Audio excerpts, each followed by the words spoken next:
Hey, nice being here. I have to say that I'm really excited. I've been in a lot of conferences, but something in this one is really exciting after a very hard 2 months for every Israeli, I think. I really didn't know if I will come or not until this beginning of the week because it's really hard to leave Israel in these days. So I'm happy to be here. I'm very excited. I want to thank you all that you are welcoming us so warmly here.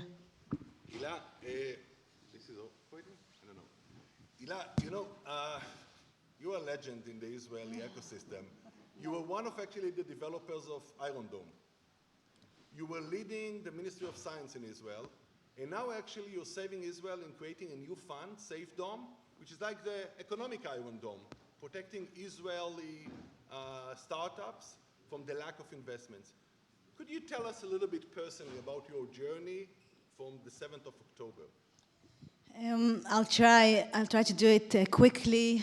At the 7th of October, it was the first time in my professional career that I wasn't in any position. I was, as you said, the Director General of the Ministry of Science and Technology and Innovation until the government has changed last year. And I'm still in my, it's unbelievable that it's just a year, so I'm still in my cool down. And as I said, for the first time, I wasn't in any position. In the last wars, I was part of the Ministry of Defense, as you said. I was part of the Iron Dome team. I did a lot of things there. And then on the last year, I was in the COVID crisis, I was part of the government, so I had a lot of things to do there.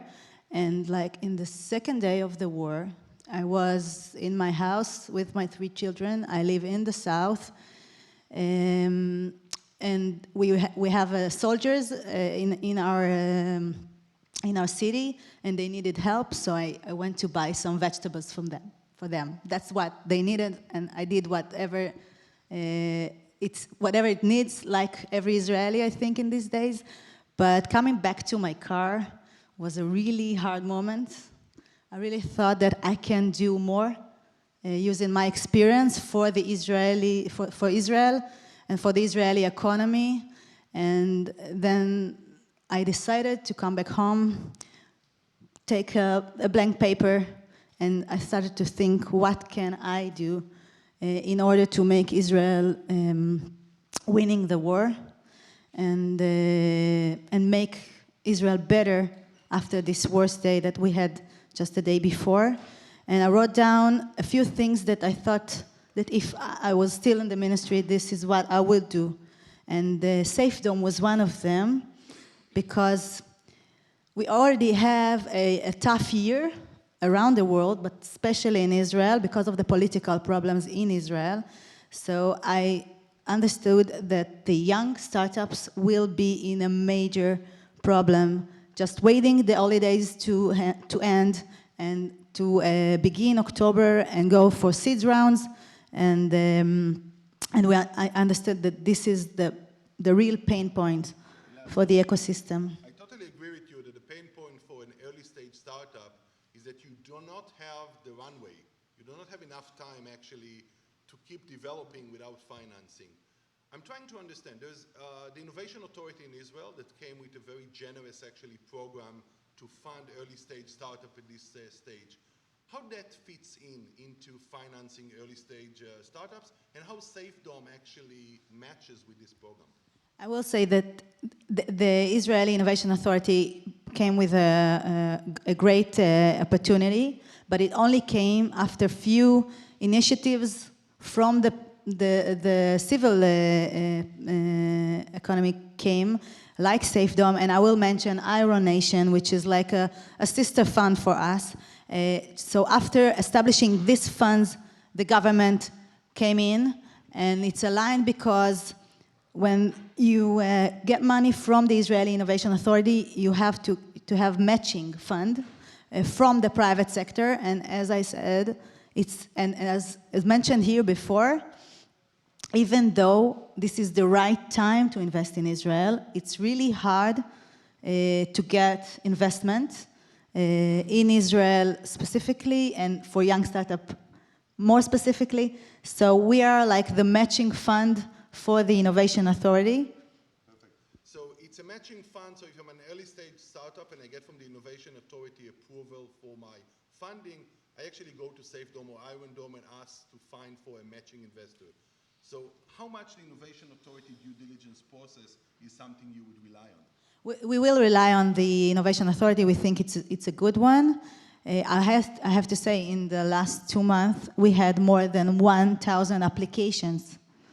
In just 2 months, we're like screening the all Israeli market in like sort of operation, military operation, a very quick one. I established the fund with Ehud Nelson, which was the commander of A200, and Itzik Parnafes, which I'm sure you all know him.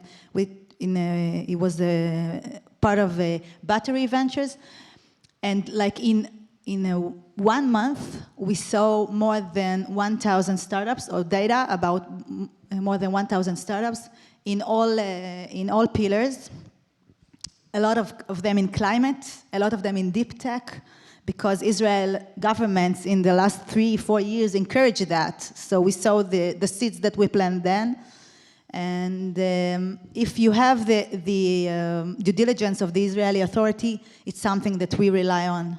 Hilla, but here's the question. You said there are 1,000 startups that applied to you.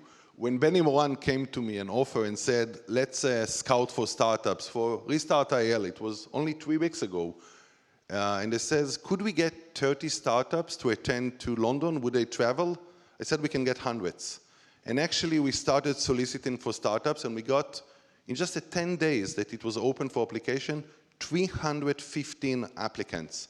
Thanks to an amazing team of curators, the leading actually partners at Israeli VCs, were able to sort them. But how actually one can sort from 1,000 companies? How many of them would actually be able to get funding or get through this sorting process?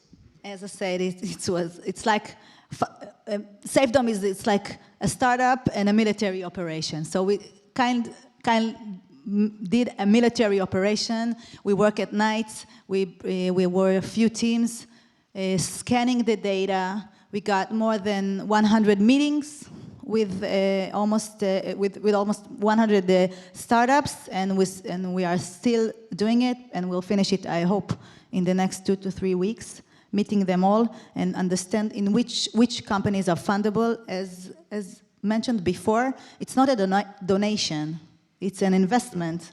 I wish I had more time to talk to you, but just before we wrap up, know that Hilla was doing it while at the same time she was on active military reserves for 50 days. So she was doing it while wearing her uniforms, and off shift she was actually running SafeDome.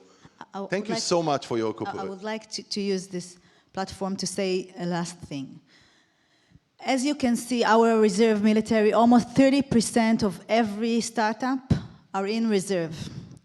These women and men is, as we called them before, maybe the TikTok generation, is the next generation of the Israeli entrepreneurs, and they are smart, they are resilient, and they have a lot of, as you can see in war, a lot of smartness of life, of how to succeed and how to win and how to deal with the really hard problems. And this will be the next entrepreneurs that will make the next Israeli unicorn. We will invest in them, and I'm asking you to invest in the funds that we've got to help these startups, so next October will be better, and the next one will be even more better.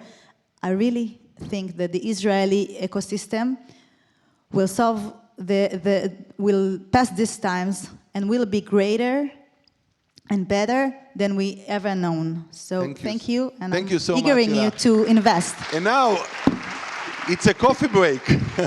Now we have a 20 minutes coffee break, and we'll get back to the last round of sessions.